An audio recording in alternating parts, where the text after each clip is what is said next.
consultant sport international. On assiste là à une communion nationale grâce au Lion. Les Sénégalais en avaient besoin de cette communion parce qu'on sort de 2 années difficiles. C'est un peu partout le cas à travers le monde. Mais en Afrique, c'est très compliqué après cette période de Covid et on avait besoin de cette communion. On avait besoin de se retrouver après les moments difficiles qu'ont connus les Sénégalais. Vous savez, en Afrique, il est très difficile dans le quotidien de lutter contre la Covid parce qu'il n'y a pas de réfrigérateur, par exemple. Il y a eu un semblant de confinement. On a demandé aux Sénégalais de résister, de faire face à la Covid. Ils l'ont fait et ils sont sortis de cette période un peu éreintés, fatigués. Et ce match, et cette rencontre, et cette finale, et cette rencontre qui a été victorieuse pour le Sénégal face à l'Égypte a permis aux Sénégalais de sortir avec un peu de sourire et de bonheur. Ouais, ça fait du bien. Ouais. C'est un bon point aussi pour Macky Sall, hein. Le président là qui se met en avant, qui décrète une journée fériée. Voilà, il marque aussi des points politiquement. Ah mais ça c'est le football, vous savez, le football a toujours, on va pas dire récupéré, mais utilisé, en tout cas à bon escient. Mais il accompagne. C'est le bon jeu. C'est le bon jeu, ça fait partie du jeu. Hein.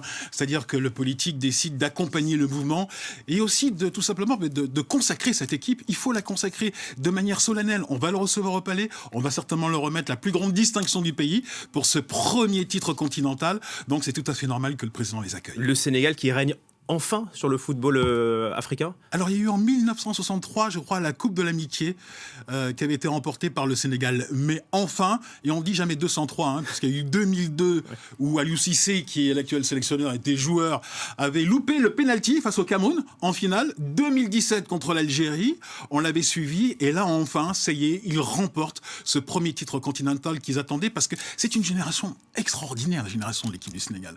On avait aussi une très grande génération dans les années 2000 qui avait battu l'équipe de France en 2002, qui s'est délitée en 2008. Et là, on retrouve une génération extraordinaire qui joue dans les plus grands clubs européens, dans les meilleurs clubs au monde. Et là, retrouver cette génération qui est consacrée par ce titre, c'est vraiment extraordinaire. Notamment Sadio Mané. Pas que lui. Mais pour s'arrêter sur lui, d'abord, parce que c'est quand même lui qui a marqué. Vous n'êtes pas d'accord? Si, parce que vous parlez au cœur. Attendez, je fais partie des gens qui militent contre cette absurdité, c'est-à-dire que Sadio Mané n'a pas eu le ballon d'or à un moment. On le donne à Ronaldo et Messi sans discontinuer. En tout cas, là, il est considéré comme le meilleur joueur de la CAN. Ah, il est considéré, là. On lui a donné il a le titre. On lui a donné le titre de meilleur joueur de la CAN. Il a fait partie, à un moment, des 2-3 joueurs au monde. Il est dans le top 5. Et donc, c'est la consécration aussi pour Sadio Mané. Mais il n'y a pas que lui.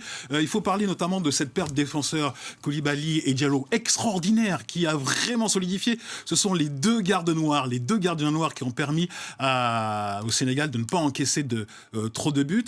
Il faut parler aussi de quelqu'un qui m'a impressionné. C'est Saliou Ciss. Regardez juste derrière Sadio Mané qui tweet dans son lit à l'hôtel avec la coupe d'Afrique des Nations sur son torse. Regardez, c'est très simple. On dirait un empereur romain avec sa coupe après la bataille, heureux d'avoir gagné, de l'avoir remporté. Mais il est tranquille, hein. Il est tranquille, il est apaisé parce qu'il a passé 1 mois dans des conditions très difficiles avec la Covid et tout ce que l'on sait de la CAN. Et là, c'est le repos du guerrier, très fier.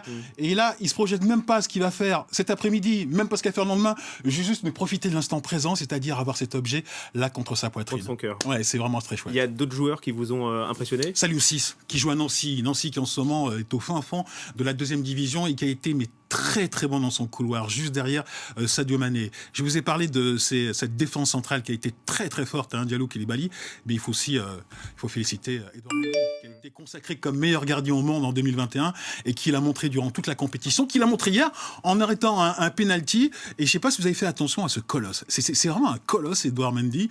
Moi, il me fait penser un peu à Manuel Neuer, le gardien de l'équipe d'Allemagne, c'est-à-dire qu'il a cette force, cette puissance, il rassure ses coéquipiers.